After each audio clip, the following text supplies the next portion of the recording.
8,000 people die every day because of forgotten illnesses. They die because they don't have access to appropriate diagnosis or treatment. There are millions of forgotten sick people whose deaths could have been avoided. In 2008, Germinal, a small advertising agency, produced the exhibition Voices Against Neglect, with photographs by Juan Carlos Tomasi, depicting the reality of those suffering from Chagas disease, malaria, Kala-Azar, tuberculosis, sleeping sickness, and childhood AIDS, who were treated in projects run by Doctors Without Borders.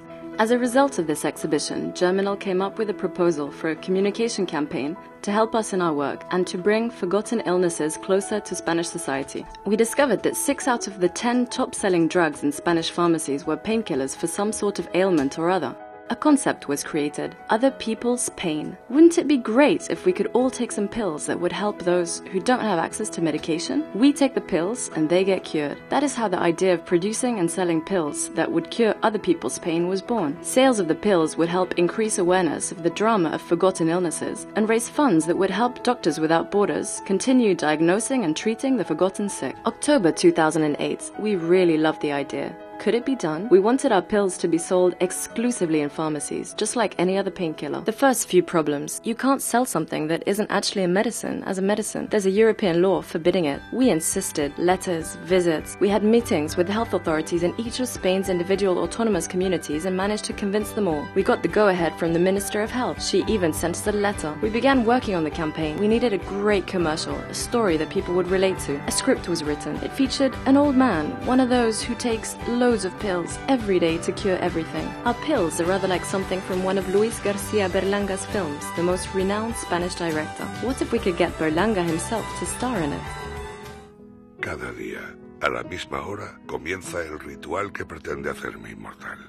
La verde para el azúcar, la azul para la tensión, que la tengo por las nubes, y la blanca. Esta es la más importante, la que tomo para ayudar a los que no tienen pastillas para curarse.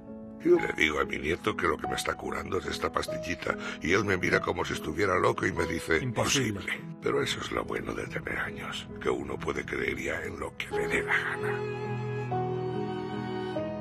We decided to complete the audiovisual part of the campaign, making use of the many famous faces who have been members of Doctors Without Borders for years. We managed to secure a long chain of selfless contributions that would make the project viable. The official pharmaceutical associations gave us access to all their communication channels with pharmacies.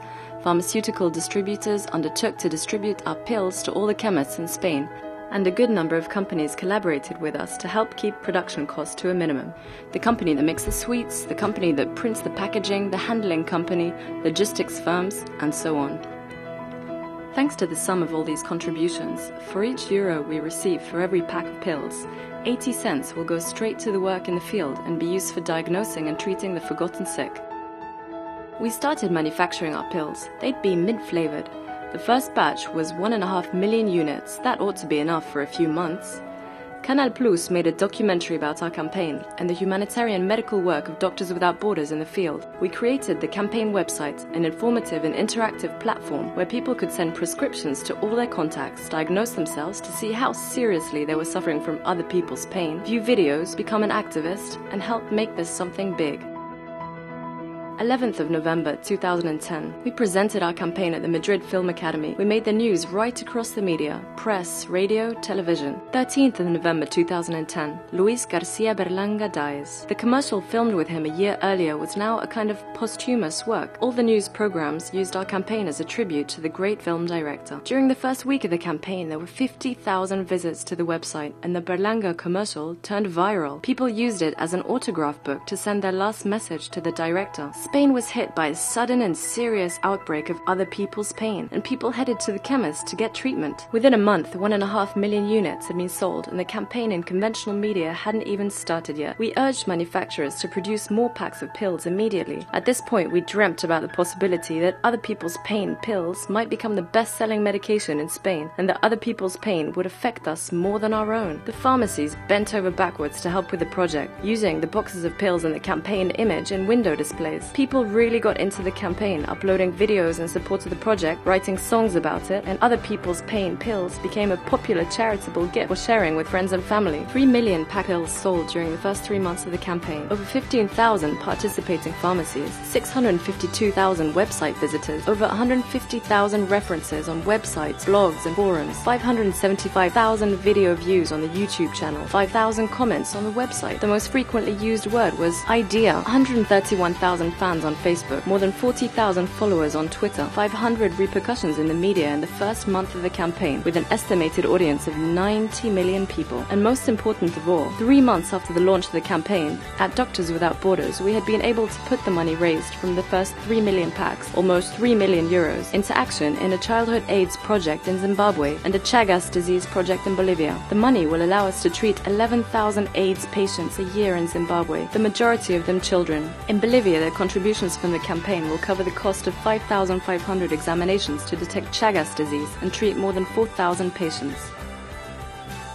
The campaign has received recognition from the creative sector in Spain and overseas, and has won awards in festivals such as FIAP, Laos, CDC, Aspid, Publifestival and Sol de San Sebastián.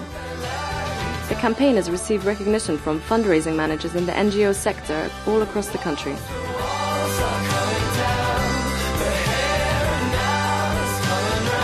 The brand awareness of Doctors Without Borders has increased by 13 points. The campaign is still running and other people's pain pills continue to be sold in Spanish pharmacies. We have set ourselves a target of selling 6 million packs by the end of 2011 and continue to extend this chain of solidarity in this way in order to donate more money towards fighting the 6 forgotten illnesses. Other people's pain pills really cure. Read the instructions carefully. If you have any questions, ask your pharmacist.